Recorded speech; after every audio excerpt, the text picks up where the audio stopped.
मजहर भाई, बातचीत का सिलसिला शुरू करें। लाइक 2 डिकेड हो गए हैं आपको इस इंडस्ट्री में एक्टिंग करते हुए। उन्होंने मुझे भी ये बताया था कि मैं अमित जी को जो है ऐसे रिकॉर्ड करके डायलॉग्स दिया करता था। कादर खान जी के साथ भी आपने काम किया। कादर भाई का कैसा रहता था? तो सलीम सर के साथ शेक्सपियर्स, मैकबेथ वगैरह ये सब अंग्रेजी चीज़ें करी। फिर अतुल कुमार के साथ मोलियर, जिसमें जमील खान और नीरज कभी हम सब एक साथ ही थे।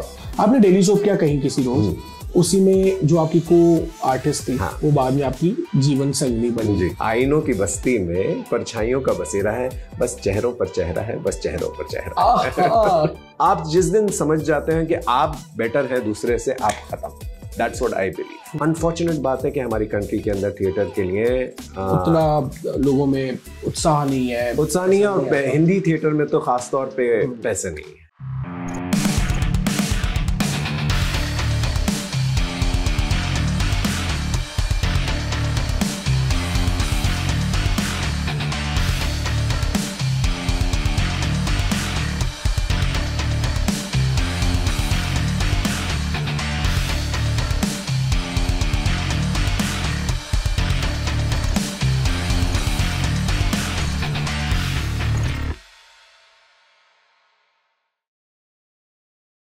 Rest of life best of life podcast में आज के जो हमारे गेस्ट है वो एक एक्टर के साथ साथ स्पिरिचुअल पर्सन भी है। मेरी उनसे मुलाकात कुछ वक्त पहले हुई और वो कहते हैं ना कि 3 तरीके के लोग होते हैं आपके जीवन में, एक परिचित, एक सुपरिचित और एक मित्र।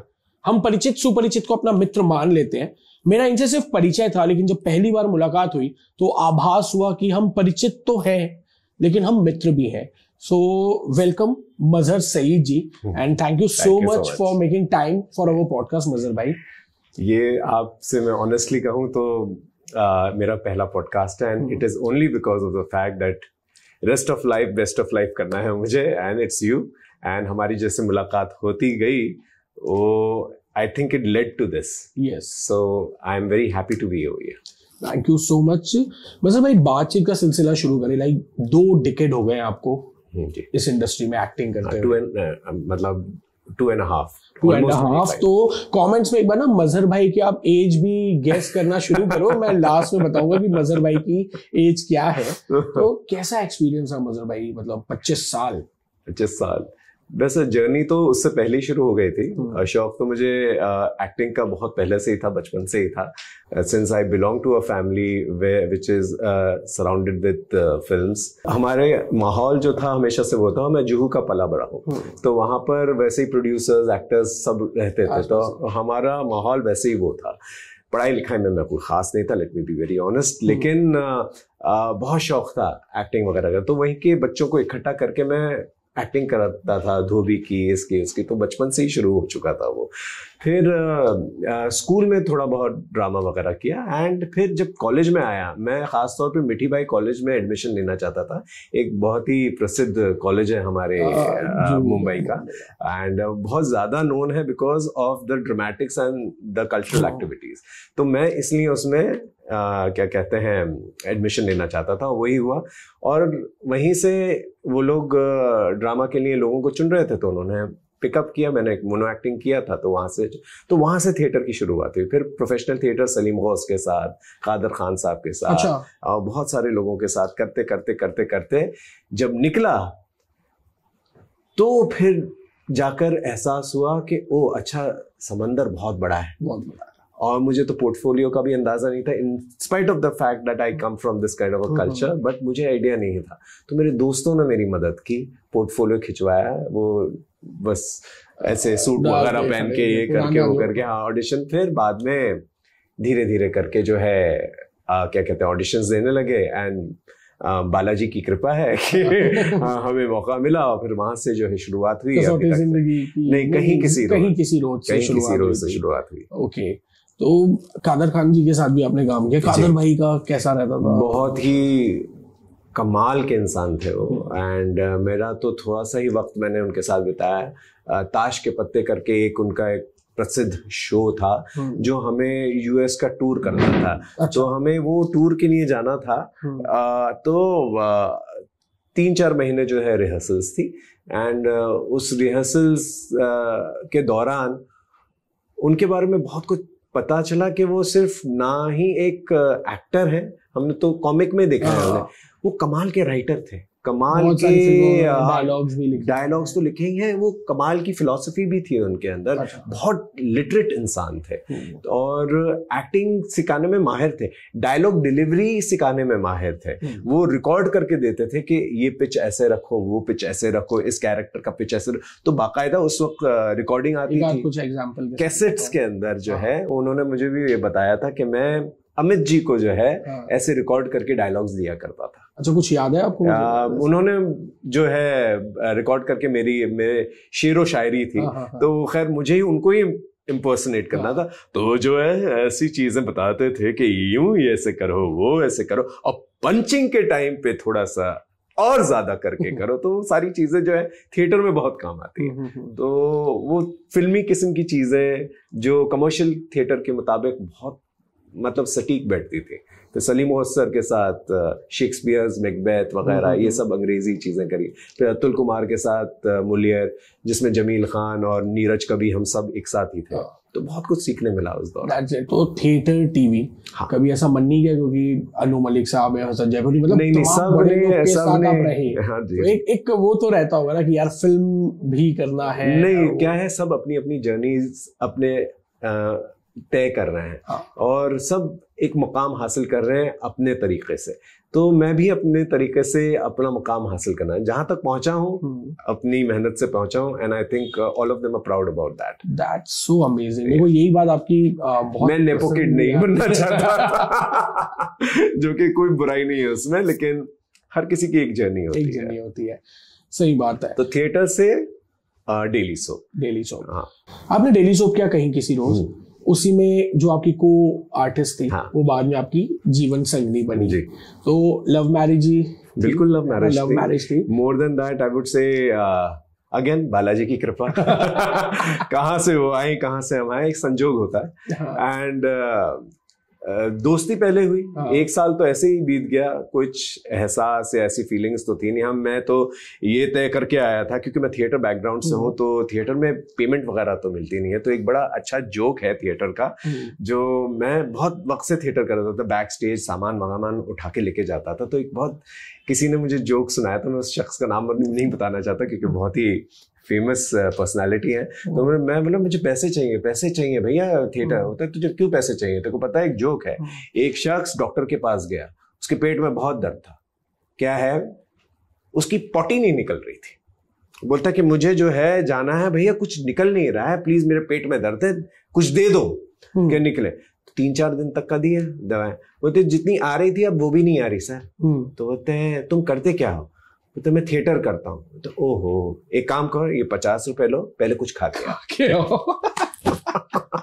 तो that thought change my mindset कि ये तो मैं थिएटर करता ही रहूंगा, फिर कुछ कमा तो पाऊंगा नहीं, तो फिर मैं डेली का रुख मुझे मालूम है लाइन आपको किसने बोली थी, क्योंकि लास्ट जब हम कॉफी पीने बैठे थे डिवेला पे, तो आपने मुझे बताया था। मैं भी नाम नहीं लूंगा, आप चाहो तो गैस कर सकते हो। अगर किसी ने थोड़ा बहुत भी आसपास गैस किया तो मैं कमेंट में बता दूंगा कि बिल्कुल बता दीजिए।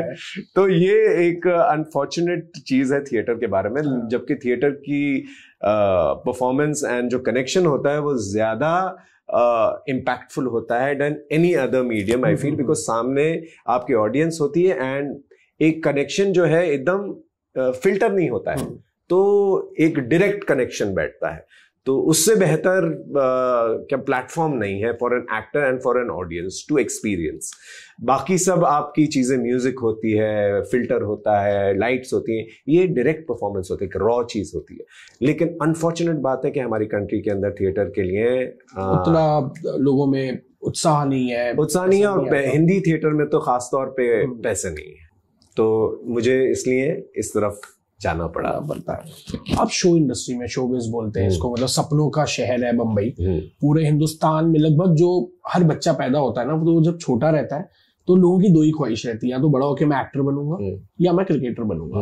और ज्यादातर लोग जो है वो एक्टिंग वाले साइड में, क्योंकि हर को लगता है कि हमारे अंदर राजेश खन्ना या रणबीर सिंह, अक्षय कुमार, शाहरुख खान सब है, और सब चाहते हैं कि पब्लिक के बीच में आए, शोबिज़ करें। लेकिन मैं आपसे जब भी मिलता हूँ, आप हमेशा एक टर्म यूज करते हो, we are very private person, I am very private person. तो ये प्राइवेट पर्सन क्या है? प्राइवेट है इसलिए नहीं बताना चाहता। वैसे ये बात हर किसी बच्चे के अंदर ये शौक होता है आर्टिस्ट बनने का या क्रिकेटर बनने का, ये मैं सही नहीं मानता हूँ, क्योंकि ये उन्हीं में होता है जिन्हें पढ़ाई लिखाई ज्यादा करनी नहीं होती। लेकिन एक शौक होता है, एक शौक होता है, लेकिन ये एक पैशन है, ये बहुत लंबे तक जाता है, बहुत डीप जाता है। तो क्रिकेट में जितनी मेहनत लगती है और जितना परिश्रम लगता है, जितना डेडिकेशन लगता है, उतना ही मैं बोलूंगा एक्टर की लाइफ में लगता है ऑन एन इमोशनल लेवल, क्योंकि बहुत हाइज एंड लोज होते हैं, फिजिकली भी, इमोशनली भी, और हर तरीके से, क्योंकि आज है कल नहीं है, और फेम भी आज है कल नहीं है। तो ये एक मेंटल आपको स्टेबिलिटी और एक स्ट्रेंथ होना बहुत जरूरी है। पढ़ाई लिखाई की एक जो जर्नी होती है, एक एकेडमिक स्ट्रेंथ होती है, तो आपको पता है कि हाँ आजकल नौकरियां वगैरह जो भी है जब मिल जाए, लेकिन एक स्थिरता होती है कि आपको पता है 9 से 5 जाना है वगैरह वगैरह वगैरह। तो ये उन्हीं के लिए है जो मेंटली स्ट्रांग है, बहुत पैशनेट है। और प्राइवेसी की जहां तक बात है, वो प्राइवेट है इसलिए नहीं बताता मैं, क्योंकि आई फील जब मेरी और मौली की मुलाकात भी हुई थी, तो हमने जब एक दूसरे को पसंद करना शुरू किया, तो पहले तो हम दोस्त ही थे। तो मौली ने बहुत अच्छी बात बोली थी, मतलब देखो अगर हम एक दूसरे के बारे में लोगों को बता देंगे, पता चल जाएगा ना, लोग खा जाएंगे इस रिलेशनशिप को। नजर लगना और हम एक दूसरे को समझने में थोड़ा वक्त लगता है हर किसी को, तो वो जो चीज पकती है ना चीज लाइफ के अंदर, वो अकेलेपन में ही पक सकती है, और जितने कम लोग इन्वॉल्व रहे बेटर रहता है। और आज के इंस्टाग्राम के दौर में तो भैया हर कोई is available for everything, so I think privacy is power. Today's life I think privacy is power for your personal journey, not for your professional journey. For your personal journey I think privacy is power. तो अगर आपको personal journey को एक level तक लेकर जाना है, rest of life को बेस्ट ऑफ लाइफ बनाना है, तो भाई आपको थोड़ा प्राइवेट रहना पड़ेगा, at least in your private life. Professional life की बात नहीं कर रहा हूँ। तो ये जो पर्सनल लाइफ की प्राइवेसी होती है, प्राइवेट लाइफ जीने का तरीका होता है, आपके इस प्रोफेशन में, एक्टिंग वाले करियर में कहीं ना कहीं ये बाधा लाता है या नहीं लाता? आज के मार्केटिंग के दौर में डेफिनेटली लाता है, लेकिन मैं कोशिश करता हूँ जहां तक मैं कर सकता हूँ करूँ, लेकिन ओवर द टॉप मैं कर नहीं सकता, neither can my wife do that. तो हम अपनी एक्टिंग पे ही वर्क करते हैं, और जितनी मेहनत कर सकते हैं वितना ऑडिशंस के अंदर, या जो हमें बुला ले जिन्होंने हमारा काम देखा है, उसके ऊपर ज्यादा मेहनत करते हैं, क्योंकि हमें हमारा काम दिखाना है। लेकिन आजकल काम के बजाय लोग बहुत कुछ और चीजें दिखाते हैं, तो वो चीजें चल रही है, लेकिन हमने कोशिश भी अगर की तो हम मुंह के बल गिरते हैं, तो हमने कभी कोशिश नहीं की। तो जैसा होता है ना, मतलब भाई बम्बई में है, डेली सोप होता है, कभी दिन में शूटिंग चल रही, कभी रात का शिफ्ट है, फिर कभी दिन में है, कभी रात का चल रहा है, समय नहीं होता लोगों के पास। या तो आप शूट कर रहे होते हो, या ऑडिशन दे रहे होते हैं, प्लानिंग कर रहे होते हो उस तरीके से। तो आप क्योंकि बहुत स्पिरिचुअल इंसान है, आप योग, साधना, ध्यान, इन चीजों में भी ध्यान रखते हैं, कितना डिफिकल्ट होता है टाइम मैनेज करना, और अगर आप कर पा रहे हो तो कैसा तरीका है? क्योंकि मैं भी बहुत ट्रैवलिंग करता हूँ, बहुत से व्यूअर्स हैं, कोई कहते हैं हमारी नौकरी है, फिर कुछ लोग डबल शिफ्ट में भी काम करते हैं, कुछ चाहते हैं कि यार जो प्रोफेशन है, जो काम है, हमको अपने पैशन के लिए भी समय निकालना है, क्योंकि आजकल सारे स्पीकर्स बोलते हैं ना कि अपने सपनों के लिए जियो, सपनों के लिए जियो। आप किस तरीके से टाइम मैनेज करते हैं और कितने कंसिस्टेंट रहते हैं उन चीजों के लिए? जो हमारा वक्त होता है काम का, अब हम लगातार उस वक्त में तो नहीं रहे जब 4-4 साल एक ही शो चलता रहा, और थोड़ा सा वक्त निकल ही जाता है, लेकिन जब वक्त होता है काम करने का, तो वही योग है, वही साधना है, वही स्पिरिचुअलिटी है। तो उसी के अंदर जो है वो पैशन है, उसी के अंदर जो है इत्मीनान करना चाहिए, वही उस वक्त जो है आपका कर्म है, वही आपका धर्म है। जब उसके अलहदा वक्त निकलता है, देन आप दूसरी चीजें, आप अपने आप के साथ रहते हो, आप अपने आप से बातें करते हो, तो वो वक्त जो है वो अलग किस्म का होता है, ये वक्त अलग किस्म। हर फूल की खुशबू, हर फल का स्वाद अलग होता है। तो जब आप उस वक्त होते हो, आप उसको एंजॉय करो, जब आप अकेले होते हो तो आप उसको एंजॉय, लेकिन हाँ, रूट मत भूलिए। मेरा बचपन से हमेशा एक बहुत ही लेसन जो रहा है, ये सभी लोगों के साथ हुआ होगा, सभी लोग जानते हैं, I am not someone who is giving ज्ञान, ये सभी को ज्ञान है। डेथ जो है ना, मेरे लिए एक सबसे इंपॉर्टेंट सबक है लाइफ का। लाइफ का डेथ बहुत इंपॉर्टेंट सबक है, क्योंकि हर किसी शख्स को, कामयाब हो, नाकामयाब हो, गरीब हो, अमीर हो, हर किसी को ये एक्सपीरियंस तो करना ही है, और ये सच है। और सब डरते बहुत हैं। क्यों डरते हैं मुझे नहीं पता, लेकिन ये एक सबक बचपन से मैंने सीखा, एंड आई वाज वेरी क्या बोलते हैं, पुल टूवर्ड्स कि अच्छा ये जर्नी तो करनी है, एंजॉय, आपको इसमें बहुत सारी चीज़ें हासिल भी करनी है, कभी कभार नहीं भी होती हैं, कई बार हो जाती हैं, लेकिन ये मत भूलिए आपका एंड जो है वो ये है डेस्टिनेशन। उसके आगे क्या होगा वो तो बात की बात है, लेकिन ये एक जर्नी है जहाँ तक जाना है आपको। तो ये बहुत भूल जाते हैं लोग, तो उस चक्कर के या तो एकदम साधना में चले जाते हैं, वो भी कोई बुरी बात नहीं है, या फिर एकदम काम में मुलव्वस हो जाते हैं। तो death has been my core and anchor always. इसके ऊपर मैंने एक लिखा भी है, वंस अपॉन अ टाइम, कहीं किसी रोज, once upon a time life met death, life met death, she asked him what do you do for a living? She asked him, what do you do for a living? He answered, I teach how to live. So it's important to learn from death. Life तो आपको सिखाता ही है, लेकिन एक बार death आता है वो आपको अल्टीमेट चीज सिखाता है कि give up everything and come with me. क्या बात है। तो इसलिए मुझे जब मैं कर रहा होता हूँ कोई काम तो बड़े इंजॉय करके करता हूँ, और जब मैं अकेला रहता हूँ तो वो भी बड़ा इंजॉय करता हूँ, क्योंकि मुझे अपने आप के लिए वक्त मिलता है अपने आप से बात करने का। मुझे अकेले में रहना और अपने आप से बात करना बहुत मजा आता है। क्योंकि मतलब मैं उतना प्राइवेट पर्सन नहीं हूँ, मतलब मेरे दोस्त भी बहुत हैं और मैं हर को दोस्त बोल देता हूँ, मैं मान लेता हूँ, क्योंकि मुझे मिलना, लोगों से बातें करना बहुत पसंद है। मुझे अकेले भी रहना, अकेले भी बातें करना बहुत पसंद है। तो मैं दिन में सुबह 1 घंटा निकालता हूँ कि खुद से बात करूँ, क्या गलत किया, क्या सही किया, ये सोचूं। आप स्पिरिचुअल तो है ही, आप स्पिरिचुअलिटी को किस एंगल से देखते हैं? स्पिरिचुअल हूँ कि नहीं हूँ मुझे नहीं पता, बट ये बेंट ऑफ माइंड है मेरा, वो है कि मतलब कि ये अच्छी लगती हैं चीजें मुझे, तो मुझे मजा आता है अपने आप से बात करना, अपने आप से मुलाकात करना। एक और शेर है मेरा, शेर व शायरी भी कर लेता हूँ। आज फुर्सत मिली तो सोचा सांसों से दोस्ती कर ले, आज फुर्सत मिली तो सोचा सांसों से दोस्ती कर ले, बहुत देखा है इन्हें आते जाते, बहुत देखा है इन्हें आते जाते, थोड़ी बहुत इनसे भी बातें कर ले। तो इनसे बातें करके ना बहुत सारी चीजें हासिल होती हैं, जो कि आपके प्रोफेशनल करियर में जरूरी नहीं है कामयाब हो या हो चीजें कि भैया इससे हम, क्योंकि आजकल हर कोई जो है मोटिवेशन की किताबें ले रहा है। क्यों ले रहा है? क्योंकि हर किसी को अमीर बनना है, हर किसी को सक्सेसफुल बनना है, और भाषा सक्सेस की वही है, बैंक में कितना है, गाड़ी कितनी है, फेम कितना है। मैं एक पॉडकास्ट सुन रहा था मनोज वाजपेयी सर का, उनके फादर ने एक बहुत कमाल की बात कही जो मुझे दिमाग में रह गई, कि ये मत समझो कि कोई भी जो इंसान सक्सेसफुल नहीं है वो कामयाब नहीं है, वो अपनी दुनिया में कामयाब है। जस्ट बिकॉज उसको फेम नहीं मिला हुआ है, पैसा नहीं मिला हुआ है, लोगों का एक्नॉलेजमेंट नहीं मिला हुआ है, जरूरी नहीं है कि वो कामयाब नहीं है। कौन देख रहा है उसको, क्या चीज से गुजर रहा है वो, क्या एक्सपीरियंसेस से गुजर रहा है वो, उसने जो मुश्किलों से अपने आप की अपनी लाइफ जी है, वो उस लेवल पे नहीं आ पाया लोगों की कामयाबी के मैयार पे कि इसके पास पैसा नहीं है, ये नहीं है, सोसाइटी ने सेट कर दिया। लेकिन उसने जो तकलीफें झेली हैं और जो चीजों को पार किया है वो बहुत कम लोग कर पाएंगे, और वो कामयाब है बहुत सारे लोगों की नजर में। ट्रू, अगर मतलब देखा जाए कि अगर आज मैं कार में घूम पा रहा हूँ तो कहीं ना कहीं एक श्रेय जाता होगा कि मेरे पिताजी एक्टिवा तक पहुंचे। एब्सोल्युटली, और वही एक्टिवा तक नहीं पहुंचते तो हम कार तक नहीं आते। वो भी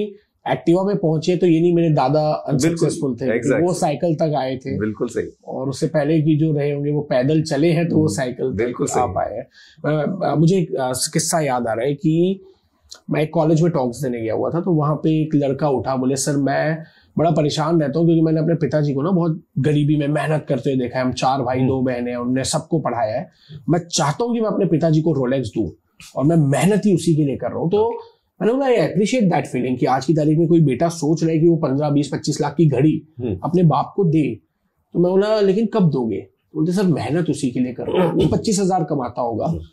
तो कई बार क्या होता है कि हम वो रोलेक्स का वेट करते रहते हैं, लेकिन वो खुशी शायद उसके पिता को टाइटन भी दे देता या कोई और दूसरी वॉच देता तो आ जाती। तो बहुत आई थिंक लोग जो है ना अपने अपने टारगेट सेट करते हैं, गोल्स सेट करते हैं, और वो जब गोल्स अचीव नहीं होते हैं, कई बार किस्मत की वजह से भी, मैं किस्मत में भी मानता हूँ, तो वो बहुत बोझ ले लेते हैं अपने सिर पे। और ये लाइफ को जो है, जो बहुत सारी चीजें हैं जो इमोशंस से डील करनी होती है, इमोशंस ही रोलेक्स है। जो टाइम है आप दे रहे हो एक दूसरे को, वो रोलेक्स है, not the watch. The fact that we can smile with each other and joke around and we can eat and sit with each other in this lifetime, वही रोलेक्स है। Yes. तो एक्चुअली क्या होता है, social media में ये होता है ना कि मतलब दिखा दिया जाता है। सोशल मीडिया का मैं ये कहना चाहता हूँ, आज हर कोई जो है ना मखौटा पहन के, it's a fake word, it's a fake word, everybody knows that. लेकिन अनफॉर्चुनेटली ये फेकनेस, बोलते हैं ना fake it to make it, unfortunately हर एक शख्स इस जनरेशन का ज्यादातर इतना मखौटा अपने आप पर चिपका लिया है कि वो जो मखौटा निकालता है तो उसे अपनी शक्ल नहीं पहचानी जाती है, कि वो उसने उस पे इतना मेकअप लगाया हुआ है कि उसे वो मास्क ही अच्छा लगने लगता है।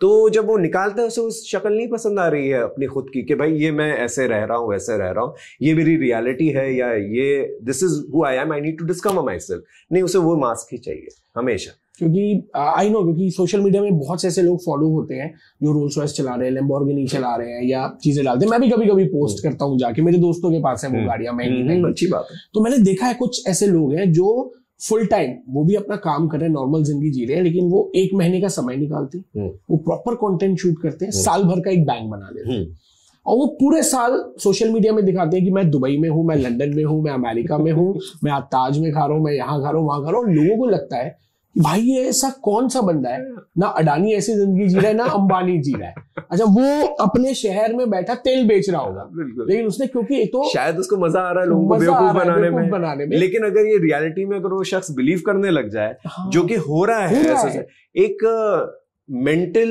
इलनेस पैदा हो गई है, जो आई थिंक डायबिटीज, कैंसर, इस सबसे ज्यादा आई थिंक घातक है एंड बहुत ही डेंजरस है, जो बच्चों में ज्यादातर और क्या बोलते हैं टीनेजर्स में बहुत फैल रही है, and that is mental illness.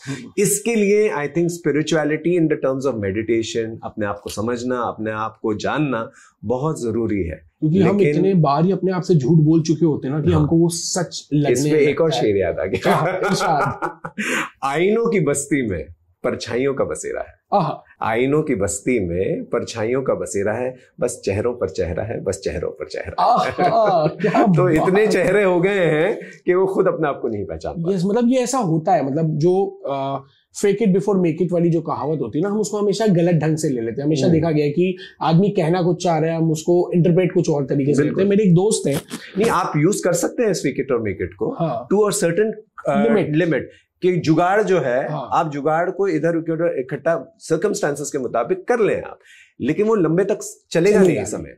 तो आपको उसके लिए आपको थोड़ी बहुत तो साधना करनी पड़ेगी किसी चीज के लिए, या वक्त देना पड़ेगा, या वह लाइफ आपको सिखा देगी कहीं ना कहीं कि भैया ऐसे उठते हैं, ऐसे बैठते हैं, ऐसे बातचीत होती है, ये सारी चीजें होती है। साधना जो आप बोलते हैं करनी पड़ेगी, आप कैसी साधना करते हैं? I have my inner conscience and I believe in my gut feeling. बहुत पहले मेरे मामू हसन जयपुरी ने कहा था, देखो अगर लोगों की तालियां चाहिए तो उनकी गालियां भी खानी पड़ेगी। तो that is fair enough. तो फर्स्ट एंड फॉरमोस्ट फियरलेस होना बहुत जरूरी है, डिसीजन लेना बहुत जरूरी है, लालची नहीं होना चाहिए। There is a difference between ambitious and being greedy. So आप साधना, आप बहुत सारी चीजों पे आप when you feel something you express it. An artist is an extension of his personality. तो सिर्फ आप आर्ट पे ही काम करते रहे तो वो आर्ट के ऊपर काम, लेकिन आप अपने आप पर काम करेंगे, बहुत सारी चीजों को इकट्ठा करेंगे, तो as an artist that will be an extension for you to do a lot of things and will help you to develop a lot of things in front of the camera. तो साधना हो गई आपकी, आप books पढ़ें, लोगों को समझें, हर culture को समझें, हर चीज़ों को जानें, अपने आप को समझें, थोड़ा वक्त निकालें अपने आप से बात करने का। आप हर वक्त जो है जी हुजूरी करने के लिए और लैडर चढ़ने के लिए ना बने रहे। अपनी नुक्स को पहचाने, बहुत जरूरी है अपने फॉल्ट्स को पहचानना। जो शख्स अपने आप को, अपने फॉल्ट्स को पहचानेगा, जितनी जल्दी पहचानेगा उतना बेहतर होगा उसके उस पे काम करने की सोचे। लेकिन वो अपने आप को क्रिटिकली देखे कि भैया हाँ ये सारी मेरी गलतियां हैं, ये कभी कभी। लेकिन ये आई बिलीव इन किस्मत अलॉट कि आप दीवार, मेहनत बहुत कर सकते हैं, दीवार तोड़ना है आपको, दीवार तोड़ना ही है, मेहनत करके दीवार तोड़ देंगे। लेकिन क्या आपकी किस्मत है कि उसके पीछे आपको क्या बोलते हैं ढेर सारा जो है सोना मिले या 1 रुपया मिले, वो भैया किस्मत के ऊपर है। लेकिन दीवार तोड़ना आपका फर्ज है। बहुत सी बार बोला जाता है ना, बहुत से स्पीकर बोलते हैं कि यार आप अपनी किस्मत बदल सकते हो, आपकी किस्मत बिल्कुल बदल सकते हैं आप, लेकिन मेहनत उसके लिए I believe there has to be some divine intervention. आप सिर्फ और सिर्फ समझें you are an instrument. Yes. If you are an instrument, the divine will help you, and that divine can be anything जिसपे आपकी आस्था। लेकिन उस divine को आप कभी किसी और के साथ कंपेयर ना करें और कंपटीशन में नहीं लाए कि my divine is better than your divine. ये चल रहा है, मतलब जो हमेशा चलता है और ये सदियों से चलता ही आ रहा है। और कितना खूबसूरत हो जाएगा हिंदुस्तान की अगर हर दर्शन मजहर के साथ बैठ के स्पिरिचुअलिटी की बात करे। अरे हर कोई शख्स जो है अपने पाथ पे चलता रहे, क्योंकि हर पाथ जो है कुछ ना कुछ सिखाता है। हर खाना जो है उसका स्वाद अलग होता है। जरूरी नहीं एक ही खाना आप रोज खाएं, मतलब ये जरूरी नहीं है हेल्दी खाएं, अच्छा खाएं, लेकिन दूसरे को आप जिस दिन समझ जाते हैं कि आप बेटर है दूसरे से, आप खत्म। That's what I believe.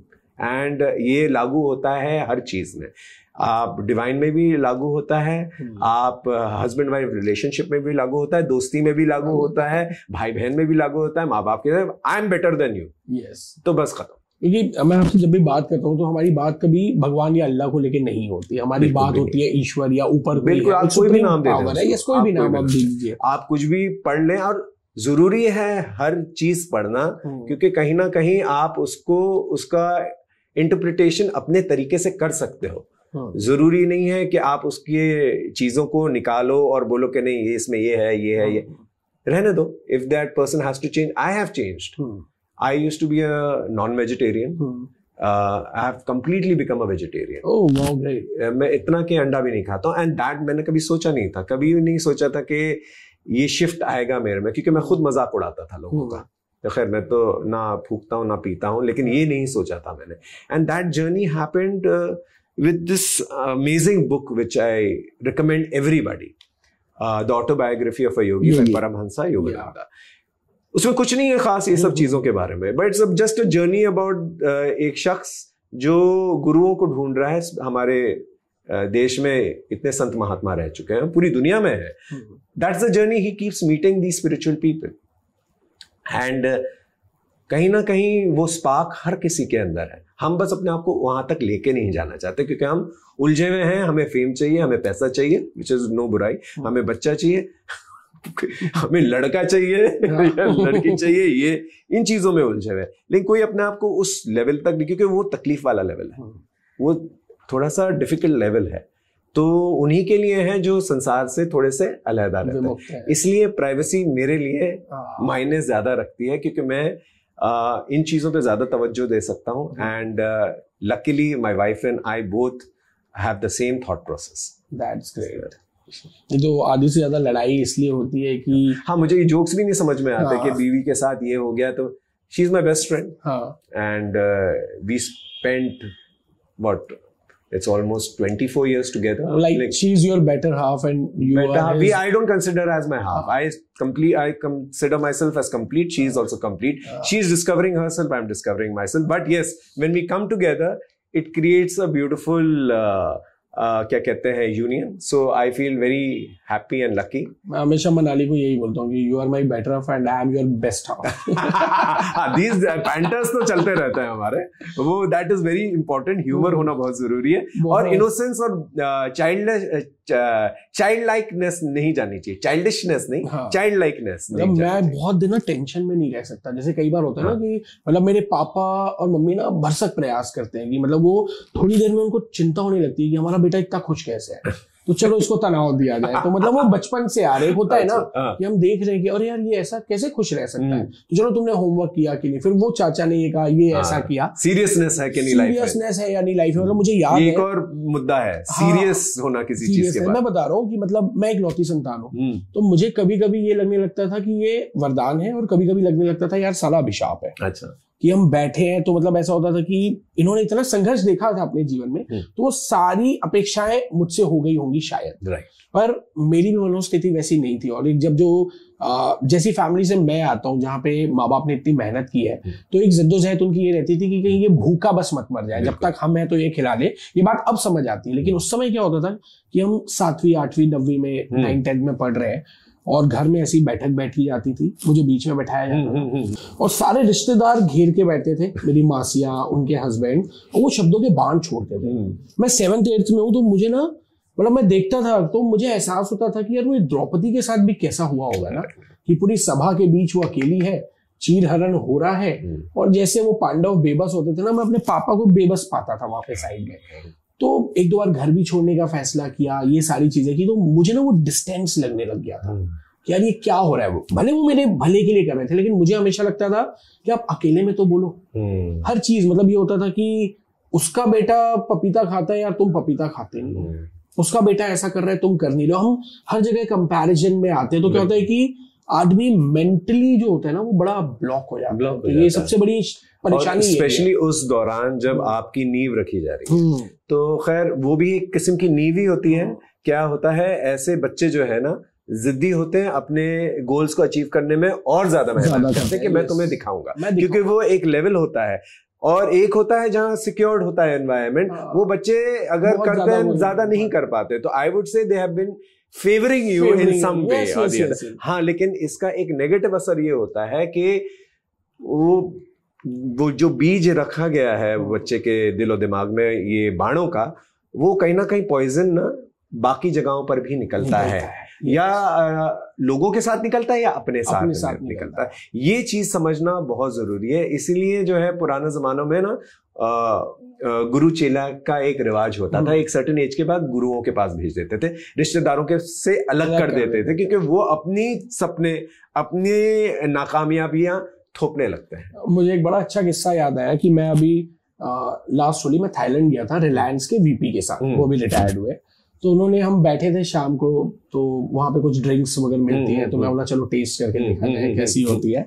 तो उन्होंने बोले यार दर्शन, जीवन में सफल होना है ना तो 3 चीज का ध्यान रखना है। तो मैंने बोला सर बताइए। बोले मेरे 50 साल का एक्सपीरियंस है और मैंने इतने बड़े लोगों से सीखा है, तो एक चीज है कि 3 चीज ही इंपॉर्टेंट है। पहला कि अपने शरीर को रोज 1 घंटा तो मिनिमम दो ही दो, बिल्कुल, चाहे वॉक करो, एक्सरसाइज करो, योगा करो, व्हाटएवर, 1 घंटा दो, मेडिटेशन करो, कुछ भी करो। सेकंड, बहुत अच्छा खाओ, और जब खाना खाओ तो सिर्फ खाने पे ध्यान दो, बिल्कुल। और तीसरा, अपने रिश्तेदारों को ब्लॉक कर दो। इतने अच्छा, इस मामले में मैं बड़ा लकी हूँ क्योंकि मैं हमेशा से अलहदा ही रहा हूँ। मैं एकलौता बेटा हूँ, भाई बहन नहीं है, तो बहुत प्रिविलेज्ड रहा हूँ इन चीजों के लिए। और मेरे माँ बाप ने मुझे बड़ी छूट दी है, एंड लिबरल रहे हैं वो हर किस्म की चीजें पढ़ने लिखने के लिए, जानने के लिए, कि भाई खुद एक्सपीरियंस करो, this is your life, which I am very very thankful for, because अगर वो नहीं होते तो आज मेरी सोच इस तरह की नहीं होती। आई एम वेरी थैंकफुल कि मेरी सोच ऐसी है। तो बचपन में मैं किताबें पढ़ने का शौकीन नहीं था, लेकिन समटाइम्स ना बुक्स कॉल यू, कुछ चीजें। तो एक बुक ने मुझे कॉल किया था, उसमें एक छोटा सा चैप्टर था, ये कहानी छोटी सी बताना चाहूंगा मैं, कि एक नदी थी, नदी बहती जाती थी बड़ी तेज, उसके तले पे, नीचे तले पे जीव जंतु रहते थे। अब क्योंकि तेज बहाव था नदी का, तो वो जीव जंतु हमेशा पत्थर को, घास को, कोई भी चीज को पकड़ के रखते थे ताकि बह नहीं जाए। तो वैसे ही जीते थे, सदियों से वैसे ही जी रहे थे, वही पकड़ के, पत्थर को पकड़ के जिंदगी जी रहे। उनमें से एक जीव ने कहा कि भाई मुझे नहीं पकड़ के रहना, मुझे नहीं पसंद है ये, मैं इसे छोड़ दूंगा, मुझे देखना है कि क्या होता है। सब ने बोला, रिश्तेदारों ने, कि भाई तुम छोड़ोगे, बुरी तरह से बहाव नदी का ले जाएगा, तुम मर जाओगे, बहुत बुरी हालत होगी तुम्हारी। सब ने बताया उसको, लेकिन उसने कहा, जीव ने, कि नहीं भाई मैं छोड़ रहा हूं, मैं ये पकड़ के नहीं रख सकता अब। उसने छोड़ा, और जैसे छोड़ा तो बहाव नदी का लेके गया, तो पत्थरों पे टकराते हुए आगे बहता चला गया। सब जो उस एरिया में लोग थे बोला था, देखा हमने बोला था, हमारी बातें मानी नहीं, हम सदियों से यही करते आ रहे हैं और ये नहीं किया इसने।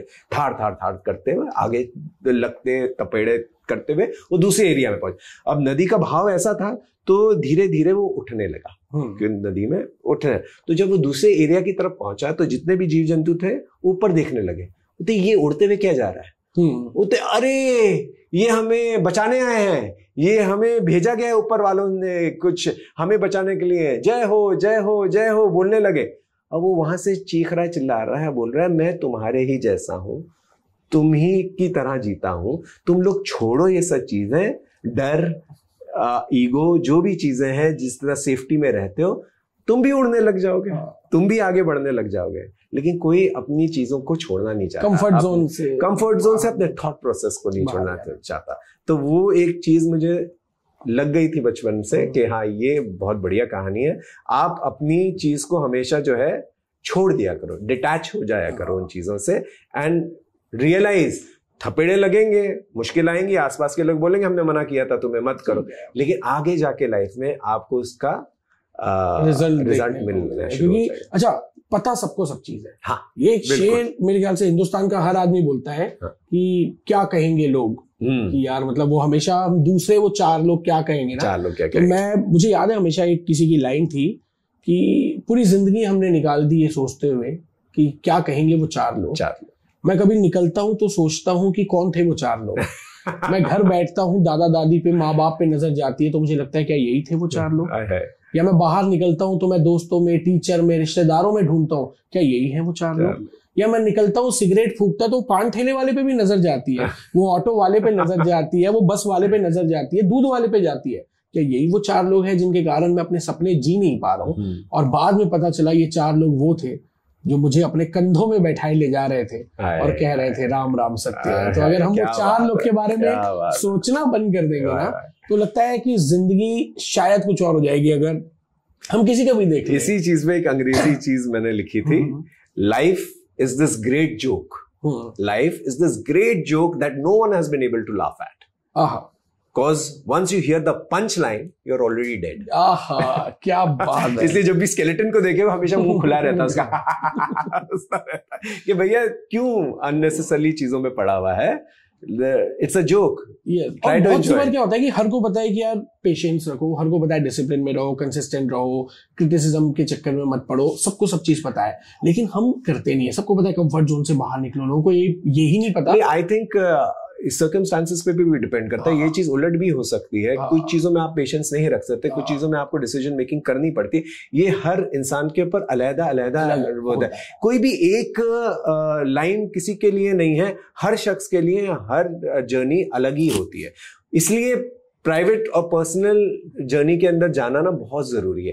एक किताब सबके लिए नहीं है।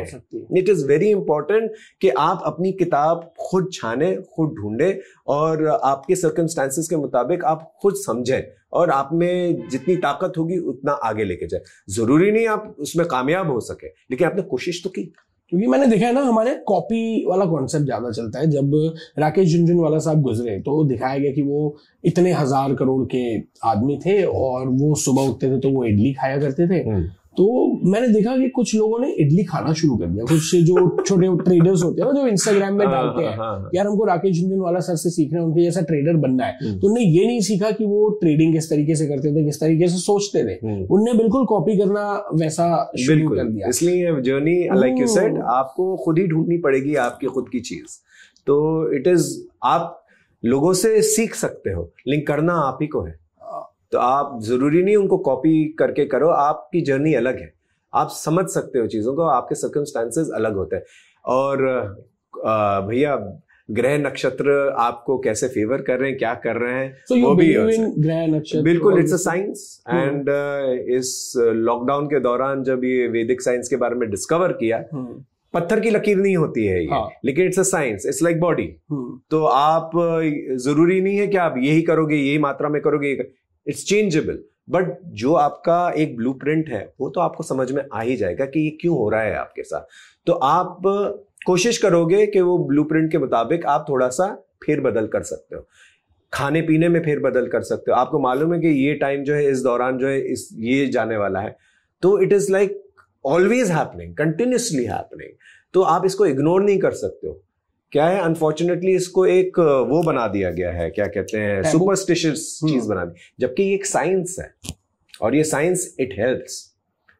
ये बोलेंगे तो यही सही है, वो बोलेंगे तो यही सही है, नहीं, इट्स अ साइंस। एंड हर शख्स का एक मैप होता है अलग किस्म का, and that Vedic map and that kundali is your journey, how you take it forward. आपकी किताब है वो, आपको ढूंढना है इसके आगे आपको क्या करना है। It has nothing, and astrology is everywhere. Yeah. Every country has it. तो own way of horoscopes जो भी है, लेकिन फ्यूचर कोई प्रेडिक्ट नहीं कर सकता। फ्यूचर को आप अज्यूम कर सकते हो कि ये ऐसा हो सकता है, उसको किस तरीके से बेटर कर सकते हैं, लेकिन आप ये नहीं कह सकते कि यही होगा ना, ये कोई नहीं कह सकता। मैंने देखा हिंदुस्तान में कोई आदमी अगर कोई हाथ देखता है तो वो किसी के सामने हाथ रखते तो सबसे पहला प्रश्न होता है, भैया ये बताओ पैसे कितने, शादी होगी कि नहीं होगी, यही सारी चीजें। कोई ये नहीं पूछता कि भाई मैं खुश रहूंगा या नहीं रहूंगा। ये तो खैर मैंने भी किया है, तो नहीं बोलूंगा क्योंकि जब आप यंग होते हो यही सारे सवाल आपके सामने आते हैं। तो अब जब when you pass that age ना, देन यू आर लाइक अच्छा, तो नाउ आई नो कि अच्छा दीज थिंग्स आप उस वक्त ही मेहनत कर सकते हो, जोश ज्यादा उसी वक्त रहता है एट दैट पॉइंट। तो you are constantly thinking about these things. हाँ, लेकिन उस दौरान अभी क्या है, माहौल ऐसा हो गया है ना, you don't have time to think of anything else. पहले पैशन के लिए फिर भी काम करते थे लोग, अभी 2-2, 5-5 सेकंड के लिए काम करते हैं लोग, बिकॉज रील्स और इंस्टाग्राम का एज आ गया है। 3 सेकंड में लोग 3 सेकंड में तो आपका कोई भी चीज पुख्ता नहीं है, तो आपका वो भी पुख्ता नहीं रहेगा, मेंटल स्टेट भी पुख्ता नहीं रहेगा, ताकत नहीं रहेगी, फुस करके निकल जाएंगे। और आई जेन्युइनली फील कि kids and the generation is very fast, very smart, but they lack the anchoring of depth within. They need to realize that the Maya has increased. पहले भी थी माया, लेकिन अब माया जो है घर घर में, हर एक रूम में, बाथरूम में, टॉयलेट में, हर जगह आ चुकी है। तो you need to realise that. वो बच्चों को रियलाइज करना बहुत जरूरी है, क्योंकि ये mental illness is going to take a very dangerous form. क्योंकि आजकल एक वर्ड भी बड़ा टैबू सा चलता है मेंटल हेल्थ को लेकर, डिप्रेशन, एंजाइटी बहुत ज्यादा देखने को बहुत ज्यादा हो रहा है। अच्छा, कुछ लोग क्या होता है कि अपनी सैडनेस को भी डिप्रेशन समझ लेते हैं, बिल्कुल, और जो कुछ लोग को एक्चुअल डिप्रेशन रहता है वो इसको शायद एक टेम्परेरी सैडनेस समझ के इग्नोर कर रहे होते हैं। नहीं, पहली बात तो अगर ये दिखावा भी बहुत करना शुरू कर दिया कि आज मैं डिप्रेशन में हूं, मेरी ये सारी चीजें हुई हैं, वो सारी चीजें, तो they don't even know the difference, like you said, between loneliness, sadness और depression। किसी ने बहुत अच्छा कहा था, स्वामी विवेकानंद जी ने कहा था, एक औरत आई थी उनके पास, बोलते मैं बहुत डिप्रेस हूँ उस जमाने में। तो मैंने एक काम करो, रोज जो है ना कटका झाड़ू करो और अपना वार्डरोब जो है ना, कपड़े निकालो, तय करो, डालो कपड़े। तो एक्टिविटी जब रहती है ना आपकी, तो it was a simple thing, लेकिन एक्टिविटी अब यही बन गई है आपकी हमेशा, तो फिर आप क्या करोगे? तो आप उसी के अंदर ही घूमते रहोगे। So it's very unfortunate for this generation, I feel. तो जैसे कह रहे थे, कोई भी ज्ञान, ज्ञान की बातें बड़े बुजुर्गों की समझी जाती है। मैं बचपन से ज्ञान की बातें करता था, तो लोग बोलते थे यार बड़ा सीरियस है ये, तो मैं मस्ती ज्यादा करने लग गया। तो हमारे कैमरामैन साहब, मस्ती में ज्यादा करता हूँ, इसलिए प्राइवेसी में ज्यादा पसंद करता हूँ रहना, क्योंकि ये जो बातें हैं ना, ज्यादातर लोगों को हैवी लगती है। बोलती यार मत करो यार, हमें तो पता है ये सारी चीजें हैं, मतलब ठीक है, लेकिन अपने आप से बात करना ये चीजों की बहुत जरूरी है। और अपने किस्म के लोग जब ऐसे इकट्ठा हो जाते हैं तो अच्छा भी लगता है, लेकिन हाँ, सीरियसनेस नहीं होनी चाहिए, इट शुड बी फन। ये ना एक बड़ी विडंबना है, मतलब हिंदुस्तान में जो आदमी ध्यान साधने सब में आता है ना, वो ऑटोमेटिकली ना थोड़ा सीरियस होने लग जाता है। उसको ये लगता है, in fact I feel Shri Ravishankar ji हैं, वो मस्ती में रहते हैं, सदगुरु जी भी जो है मस्ती में जोक करते रहते हैं, जो उनके अनुयायी हैं हंसते रहते हैं, उनके ऊपर तो मजाक भी बनाते हैं लोग। क्या कहते हैं, और भी बहुत सारे, श्री एम है मेरे फेवरेट हैं, वो भी श्री एम, तो वो क्या बोलते हैं, बाबा जी के उनसे है, अपना योगानंदा उनसे ही है, तो श्री एम है। तो सब because they know it's a joke, it's fun, don't take it so serious, it's, और अगर फनी होने की कोशिश करो तो यार ये सीरियस नहीं, अपने काम के प्रति मैं लाइफ के प्रति सीरियस हूँ, इन द सेंस कि भैया मुझे मालूम है what is more important, because हाँ, ये सारे दुख वगैरह चीजें तो चलती ही रहेंगी। ये मैंने एक और पोएम लिखा था बचपन में, क्या बोलते हैं, फूल और कांटे के ऊपर। कांटा गुमसुम बैठा था, शायद अपनी किस्मत पे रो रहा था। फूल ने झुककर पूछा उससे, ए कांटे तू क्यों गुमसुम बैठा है? कांटा बोला फूल से तब, ए फूल तू कितना सुंदर है, ए फूल तू कितना न्यारा है, तू तो पूरी दुनिया में प्यारा है। तुझे बच्चे प्रेम करते हैं, तुझे मुर्दों पे चढ़ाते हैं, तुझे जिंदा गले लगाते हैं, मुझसे तो सभी कतराते हैं। सुनकर कांटे की दुख भरी कहानी, फूल को तरस आया उस पर, आंखों में आंसू बहने लगे उसके, गले लगाते हुए कहा उसने, ए कांटे मैं पूरी दुनिया में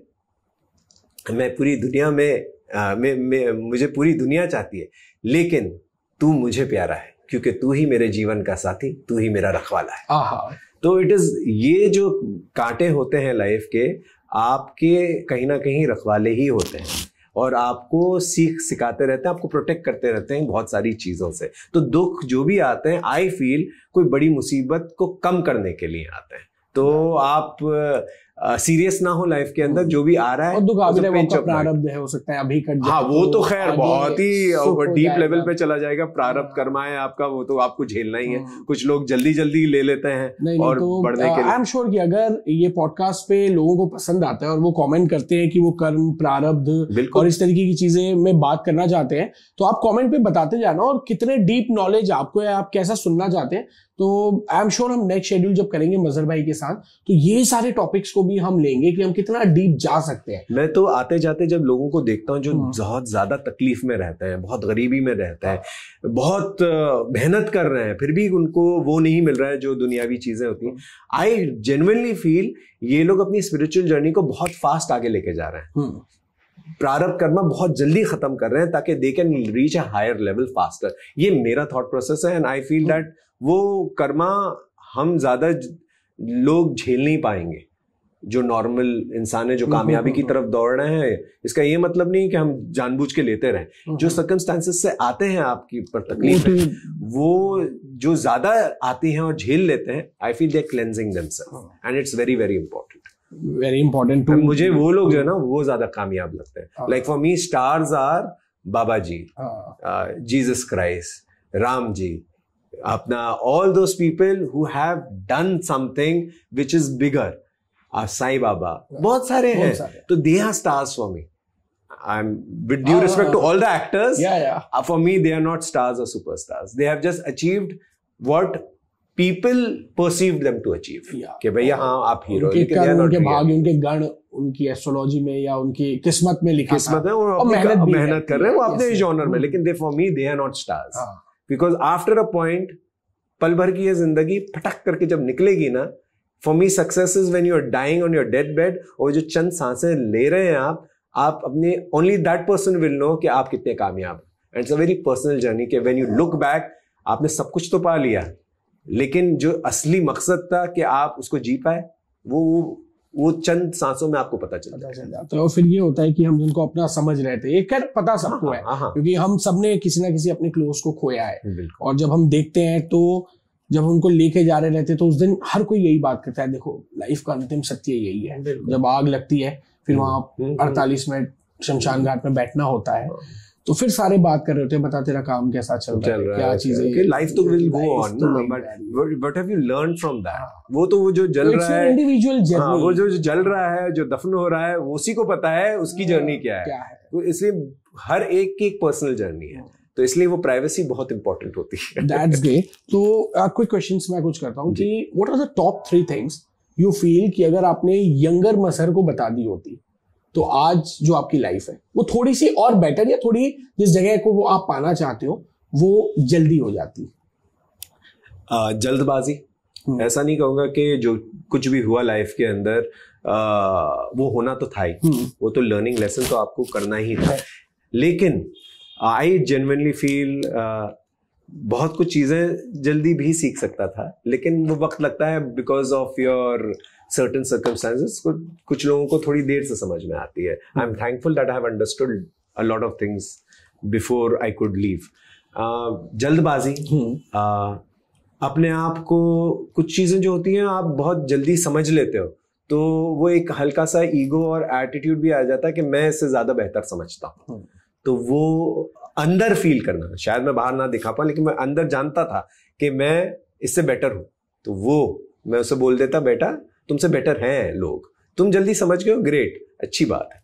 तो जल्दबाजी, अपने थोड़ा सा ईगो कम रखना, एंड बचपने में बहुत कुछ चीजें बोल जाना, इसलिए मैं बोलता हूँ चाइल्ड लाइक होना और चाइल्डिश होना बहुत फर्क होता है, बहुत फर्क होता है। वो लगता है आपको कि इतनी लाइफ आपकी बीत गई, कुछ नहीं हुआ, आप बहुत कुछ बोल के निकल गए अपने लोगों के अंदर, बाहर जाओगे तो भी आपके साथ यही व्यवहार होगा। नहीं, आपको हर जगह की मर्यादा समझनी चाहिए। तो ये बहुत सारी चीजें हैं जिनको मैं समझा हूं, और मुझे कोई गुमा नहीं है इस बारे में बोलने में कि गलतियां की हैं और सीखा हूं, तो अच्छी बात है। It's very important to learn from your mistakes. So I wish I could have done that then and worked on that. But देर आए दुरुस्त आए. That's so amazing. And what is your formula to make the rest of life best of life? See, there is no ingredient to success. There is no formula to success. It comes at its own time. Most importantly, how you handle success is more important whenever it comes. बहुत कम लोग success को झेल पाते हैं। Failures तो बहुत सारे लोग होते ही हैं, लेकिन वो जब सक्सेस आता है ना, उसको झेल पाना बहुत मुश्किल होता है। And depends what is success. Every day if I can think of some good thought which will nurture me to become better in life, not in my career, not in my this thing, in life, एक thought जो भी पूरे 24 hours में आ जाए, divinely कहीं से पढ़ के या बातचीत करके या कोई आकर शख्स बोल दे, आई प्रे फॉर दैट कि वो एक दिन जो भी जाए मेरे पास एक वो थॉट आ जाए जो मुझे कुछ सिखा जाए नया लाइफ के अंदर। That may be is a formula कि आई प्रे एवरी डे कि कोई एक शख्स मिल जाए, किताब मिल जाए, या सर्कमस्टांसेस या इंग्रेडिएंट ऐसा हो जाए कि आज मैं कुछ नया सीख लूं, not work wise, is thought wise, which will help me grow as a person. तो it's always internal for me. External चीजें बहुत सारी चीजें हैं, इकट्ठा बहुत कुछ कर लिया, सामान लेके कुछ नहीं जाना है। That's so amazing. So अगर आप चाहते हो कि यार ये कॉन्वर्सेशन आगे बढ़ती रहे और कुछ और डेप्थ में बातें हों, कुछ और चीजों पे हम डिस्कस करें, तो आप भी अपने पॉइंट ऑफ व्यू रखिए, कमेंट्स में बताइए। और ये वीडियो अगर पसंद आता है और आपको लगता है कि आपके किसी दोस्त को भी हेल्प मिल सकती है, तो उन्हें शेयर करिएगा। आप चैनल सब्सक्राइब नहीं किया तो सब्सक्राइब भी कर दो, और आप जरूर बताना कि इस पूरी बातचीत के दौरान ऐसी क्या एक या दो चीज है जो आपको सीखने को मिली है या आपका टेक अवे है।